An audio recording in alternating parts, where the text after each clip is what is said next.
आर्योदेश रत्नमाला अपरलोक, जो परलोक से उल्टा, जिसमें दुख विशेष भोगना होता है, वह अपरलोक कहाता है। जन्म, जिसमें किसी शरीर के साथ संयुक्त होकर जीव कर्म करने में समर्थ होता है, उसको जन्म कहते हैं। मरण, जिस शरीर को प्राप्त होकर जीव क्रिया करता है, उस शरीर और जीव का किसी काल में जो वियोग हो जाना है, उसको मरण कहते हैं। स्वर्ग, जो विशेष सुख और सुख की सामग्री का जीव को प्राप्त होना है, वह स्वर्ग कहाता है।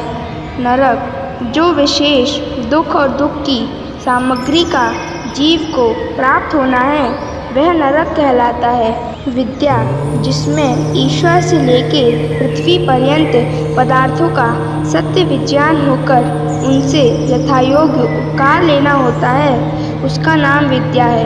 अविद्या, जो विद्या से विपरीत ब्रह्म, अंधकार और अज्ञान रूप है, इसलिए इसे अविद्या कहते हैं। सत्पुरुष, जो सत्यप्रिय, धर्मात्मा, विद्वान, सबके हितकारी और महाशय होते हैं, वे सत्पुरुष कहलाते हैं। सत्संग कुसंग, जिसके द्वारा झूठ से छूट के सत्य की प्राप्ति हो, उसको सत्संग कहते हैं, और जिसको करके पापों में जीव फंसे, उसे कुसंग कहते हैं। तीर्थ, जितने विद्याभ्यास, सुविचार, ईश्वर उपासना, धर्मानुष्ठान, सत्य का संग, ब्रह्मचर्य, जितेंद्रियता आदि उत्तम कर्म हैं, वे सब तीर्थ कहलाते हैं, क्योंकि इनके द्वारा जीव दुख सागर से तर सकता है।